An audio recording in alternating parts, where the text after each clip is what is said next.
Rural America isn't voting against its interest.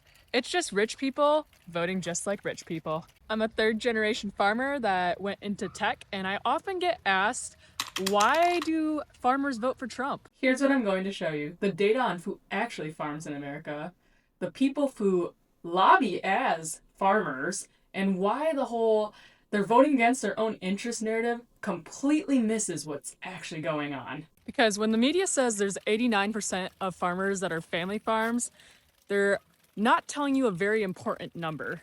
But 89% of US farms are classified as family farms, so that sounds like a lot of little guys, right?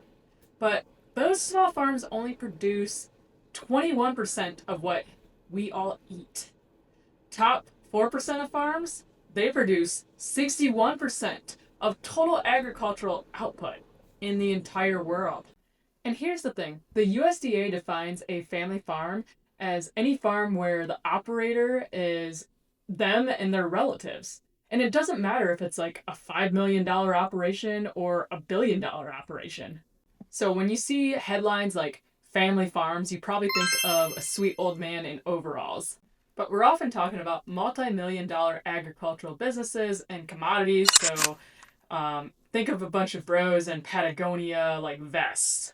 LLCs with commodity traders, for example, are probably like just a bunch of operational teams, and they are looking for a lot of strategies and tax advantages. But let's talk about who lobbies on behalf of farmers. The American Farm Bureau and National Corn Growers Association are a couple of them. These guys are supposed to represent farmers, and they do that. I want to make that clear. But look at who also funds them. And it's not the guy farming just like 40 acres, it's those large operators. And none of this funding is a secret. Like, you can all go look this up on opensecrets.org.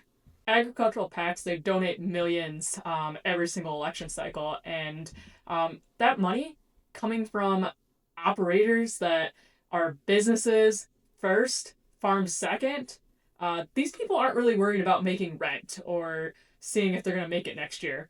They're worried about estate taxes, regulatory compliance stuff, and trade policies that can affect their bottom line. And here's the kicker. What about those real small farms? Is that they actually don't make money. A lot of the times they're in the negative, and the scenario is that they farm for fun. I mean, I grew up on a hobby farm, and that was literally it. It was for fun. Didn't make money so much off of it, but it did help offset some stuff. And the reality is that both my parents had another job or business. The farm was not the main thing, and that's a true story for so many people. And let's talk about labor for a second. Everyone loves talking about Trump's immigration policies hurting farmers, and while it did cause some inconveniences, but here's what that misses: the H-2A visa program. This is that temporary agriculture worker program, and that's not for the small guy on 40 acres. This is for larger operations, and most of these workers come from places like South Africa, and not what the media portrays as like Mexico. Trump actually rolled back some worker protections for the H-2A program, and this really benefited a lot of large operations, especially those in the vegetable or fruit or nursery world. And doing so actually reduced a lot of compliance costs for these big farms, and, well, look who lost out. It was the little guys. So while Trump's immigration policies did hurt farmers, it hurt only the little guys, not so much the big guys.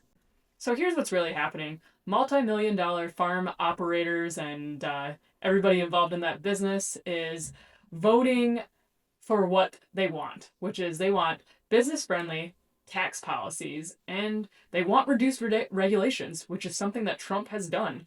And they want labor policies that, well, benefit them. So once again, it's just capital voting for more capital.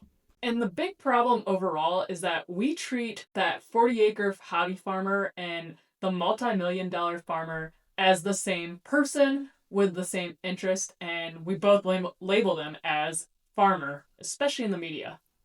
So did farmers vote against their own interest? Well, some did. But some farmers are just really good businessmen with PR, and that makes it really easy to convince others to vote the way that they want them to. You don't have to agree with their choices, and that's not the point of this video, but I do want you to really reconsider when you hear the media saying that they voted against their own interests, that it doesn't tell the full story. And what you're really seeing is branding. And that's exactly what someone that's making millions of dollars wants you to see.